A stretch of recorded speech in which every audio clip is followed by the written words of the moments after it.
शिवसेनेची लोकसभेची उमेदवारी जाहीर झालेली आहे। 8 नावं पहिल्या यादीत आलेली आहेत। त्यामध्ये पहिलं नाव म्हणजे राहुल शेवाळे यांचं आहे। 2 वेळा खासदार होतात, पुन्हा एकदा तिसऱ्यांदा तुम्हाला उमेदवारी मिळालेली आहे। काय पहिली प्रतिक्रिया द्याल?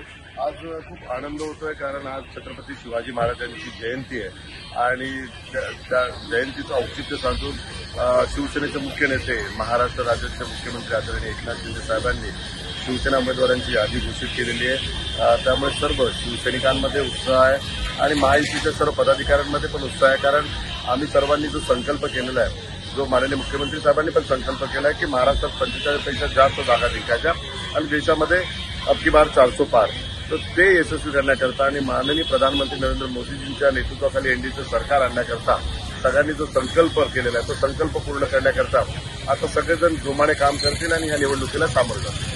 सर, गेले अनेक वर्ष तुम्ही सोबतही होतात एकमेकांचे। तर अनिल देसाई यांना आता शिवसेना उद्धव बाळासाहेब ठाकरे गटाकडून उमेदवारी देण्यात आलेली आहे। कसं आव्हान समजताय हे महायुतीत तुम्हाला आणि महाविकास आघाडीचं? नाही, याच्यात आव्हान मी कधीच समजत नाही, कारण मला माझ्या केलेल्या कामावर विश्वास आहे। मला आदरणीय प्रधानमंत्री नरेंद्र मोदीजींच्या नेतृत्वाखाली देशातून विकास झालेला त्याच्यावर विश्वास आहे। महाराष्ट्र राज्याचे मुख्यमंत्री आदरणीय एकनाथ शिंदे साहेबांच्या नेतृत्वाखाली महाराष्ट्राचा विकास झाला त्याच्यावर विश्वास आहे। त्यामुळे केलेल्या कामावर विश्वास असल्या कारणामुळे ही निवडणूक ह्या विश्वासाने आम्ही सर्व सामोरे जाणार आहे आणि लोकांवर पण विश्वास आहे, कारण लोक इथले मतदार हे शिवसेनाप्रमुख बाळासाहेब ठाकरे यांच्या विचारांचा सन्मान करणारे, परमपूज्य डॉक्टर बाबासाहेब आंबेडकर यांच्या विचारांचा सन्मान करणारे, त्यामुळे हा एक वेगळा मतदारसंघ आहे जो एक वेगळ्या विचारधारेला पुढे घेऊन जाणारा सन्मान करणार आणि त्याच विचारधारेला आदर्श मानून मी काम करतो। म्हणून 2 वेळा मला त्यांनी बहुमान दिला, आता 3ऱ्या वेळेस आपण माझ्यावर मला आशीर्वाद देऊन तो पुन्हा एकदा ती संधी देतील असा मला विश्वास आहे। सर, तुमचं नाव तर आलं पहिल्या 8 मध्ये, अजूनही काही लोक आहेत जे तुमचे विद्यमान खासदार आहेत, त्यांची नावं अद्याप जाहीर झालेली नाही।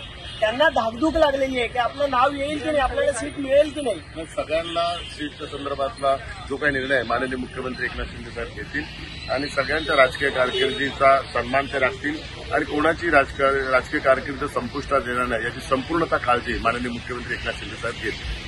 तर आपण पाहतोय शिवसेनेची 8 जणांची उमेदवारी जाहीर झालेली आहे। यामध्ये राहुल शेवाळे यांचं नाव आहे आणि त्यांनी कशा प्रकारे आपण पुढे काम करणार आहोत, अनिल देसाई यांचं त्यांना आव्हान आहे का, तसेच उमेदवारी जाहीर झाल्यानंतर त्यांच्या काय भावना आहेत त्या त्यांनी व्यक्त केलेल्या आहेत। अल्पेश करकरे, एबीपी माझा, मुंबई।